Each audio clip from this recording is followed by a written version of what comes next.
keep social distancing, etc. Also needs to be people in the depot itself. So if there's a shortage of staff, then they can't open the gates.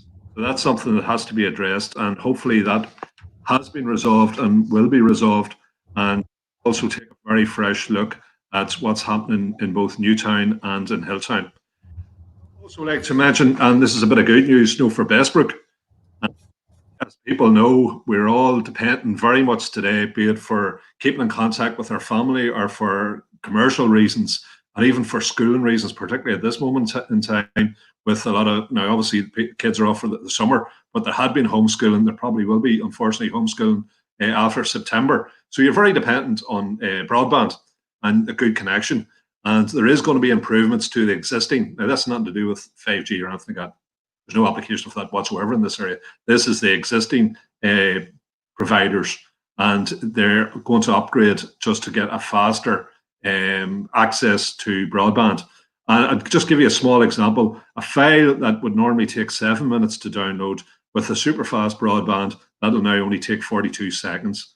So this is absolutely fantastic. Now, there is a bigger demand, as I said, because of COVID, more people working from home, homeschooling, etc. So we're very, very dependent on that. But that's a good bit of news, for the Bessbrook area. I think they're also going to roll it out in Cross and in Keady and some other parts of the north. But fair play. That's absolutely brilliant and good news.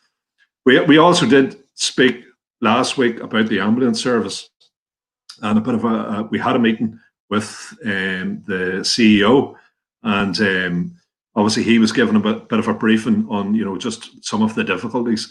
And the bottom line for me is that people said that there was no cover. Actually, in the Southern Division there was cover.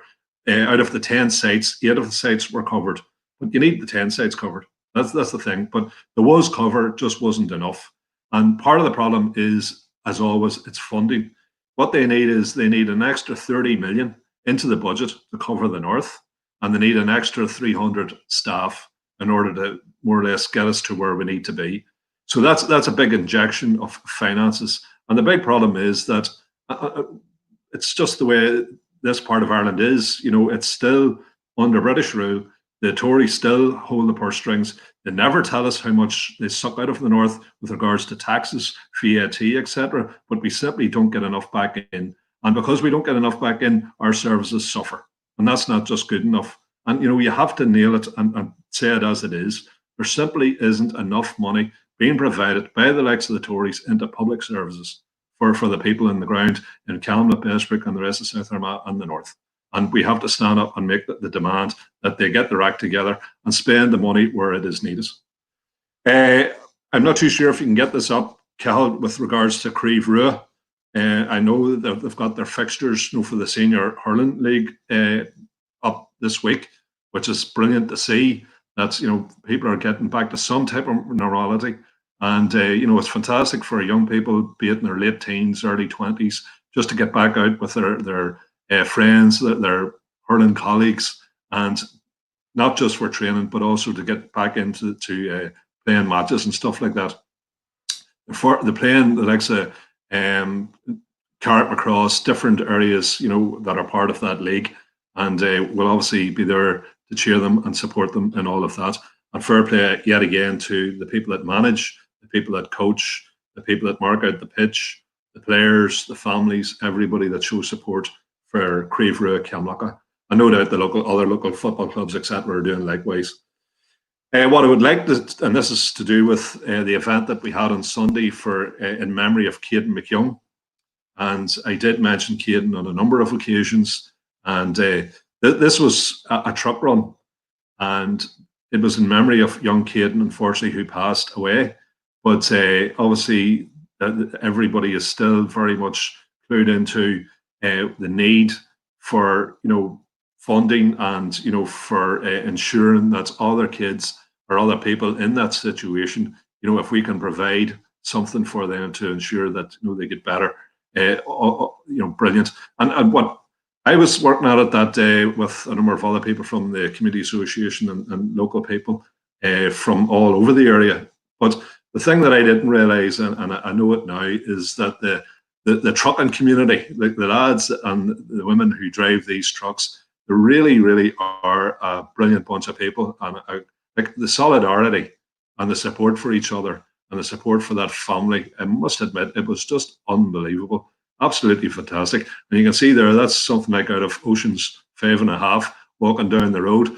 These were some of the guys that helped on the ground to organise it and make it a success. There was around about 400 trucks on the day arrived into the village, and fair play to Safe Fuels for providing their premises, and to the Shane O'Neills for providing theirs. Fair play to the patients that for people who showed a bit of patience when they had to more or less wait until the trucks, we got them all out onto the road and got them on their journey. As Councillor Uno O'Hanlon, or McGuinness rather, sorry, who helped on the day as well. And, you know, it was from Camlough the whole way through to the sleigh, right over to Fork Hill, from Fork Hill through Drummondtee, down through May, down to the Clog roundabout, onto the A1, back down onto the Camlough Road and back into Camlough Village. There's Safe Fuels there at the minute with, they're just beginning to fill it up with all of the lorries. And it was an absolutely spectacular bit of work, you know, by everybody on the ground, and a great bit of fundraising. And there was a wee video clip that hopefully Cal will be able to show, and it's of Cadence Brothers, you know, up more or less showing their gratitude. And maybe this will come up now. My name is Jamie, and this is Ronan. This speech is on behalf of Mummy and Daddy. We are the proud brothers of Cain McHugh, the little legend that has brought us here today for this wonderful truck show and run. What a great day it has been. And it's heartwarming to see our friends, family, and lorry men come together for Cain. May I offer my thanks and appreciation to all involved.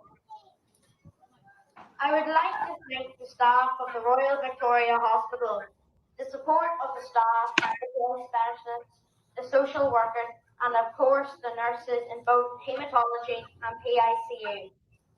They all look after Cain and us as a family, as if we are one of their own.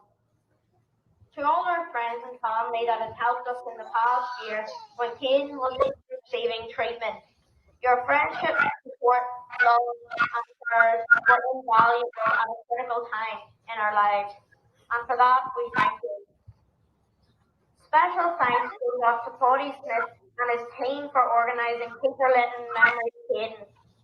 A lot of hard work goes into running such an event, and the credits to everyone involved. Thank you, guys.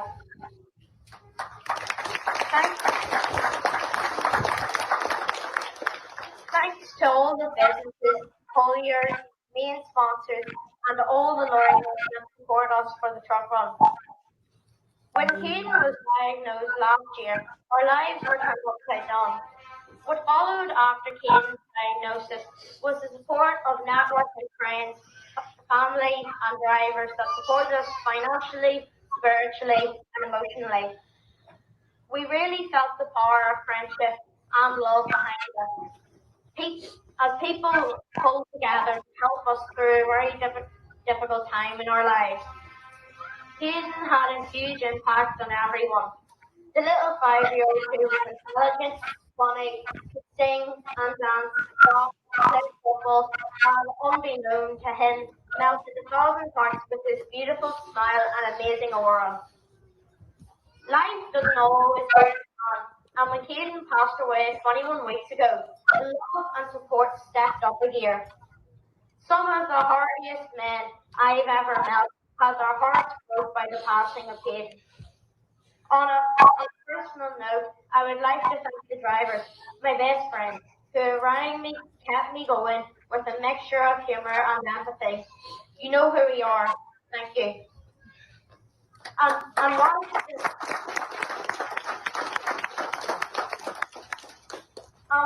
they may not show it, they most definitely feel it.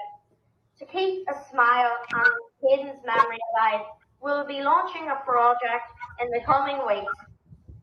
We have teamed up with North Ireland Blood Transfusion and DKMS in London about highlighting the importance of giving blood and becoming a stem cell donor. When we left the hospital, we were asked the nurses, how could we ever repay you? Just give blood, was their reply. Hayden had gone through a lot of blood transfusions and platelets, and it's very important for them to have continuous supply of blood. Equally with DKMS, not all bone marrow transplants have a match, and each year a number of children die because they don't have a donor match. All it takes is a small sample, and you could be a potential match and save a child's life anywhere in the world. This project would entail hauliers providing advertising space on the rear door of their trailers. It would show a logo with Cadence Journey and Northern Ireland Blood or DKMS, and it would contribute to the awareness to the importance of blood and stem cell donation. Some hauliers have kindly agreed to this with a heart and a half. If anyone or any businesses would be interested, could they please contact Killian? Finally, I would like to say, everyone, please drive safe. Ronan and myself would like to say, we love you, Cadence. Okay, that was just absolutely heartbreaking, and it's absolutely incredible. And I have to concur with Barney O'Hanlon. You know that the young fella, it was just a credit to him and to his family, and to be able to hold it together, you know, to make that speech, you know, it's just absolutely incredible. And as the message, the important message is just give blood, you know, so we all can play a part, you know, in all of this as well. Just a few wee bits and pieces. I'd just like to announce that, and maybe people already know this, but just in case you don't, that Seamus, the chemist in Camlough, right, you know, he had been at the front of Cusa's. He's moved to a new premises just around the back. It's much bigger and brighter and newer premises, and we wish him all the best. Obviously, providing a great service, you know, for the people of Camlough and South Armagh. I also like to mention just maybe a few birthdays. I'm not too sure if you can get a few photos up there. And one of the first one, this is a daughter of Marty McCusker's. No, well, that's definitely not a daughter of Marty McCusker. That's Collie McNulty. And Collie's a lad originally from the Clockray area. Collie has turned 60. Hope he doesn't mind me saying that. He's living out in the Points Pass now at the minute. So happy birthday to Collie. Great to see that he had a good time. I know one of his daughters is over in Australia. A good friend of us in Camlough. And the other birthday greeting is for Marty's daughter, if maybe the photograph comes up, Sheanne McCusker. And there was a wee photograph of her up with Marty at the Rathore Star in top of Camlough Mountain. And that's her with her younger brother as well. So fantastic. Now, I know that they've changed the star to a new one just a couple of weeks ago, but Marty has always been part and parcel of helping out with Bootsy Fern and the lads, you know, with regards to getting that star, up and installed on the top of Camlough Mountain. Another young lady from the village, although I don't have a photograph of her, is Orla Kelly. Orla turned 19, and so happy birthday to Orla. Orla she'd be the granddaughter of Paddy the Ram Lynch, who we mentioned last week. So happy birthday to Orla. So I think that's more or less all I have for this week, Cal. And as always, thanks for the opportunity. Anybody's got any information or any shout outs that they wish for me to do, just let me know, either phone me or by private message on Facebook. And hopefully I'll be back next week with more news for you. Okay, go me.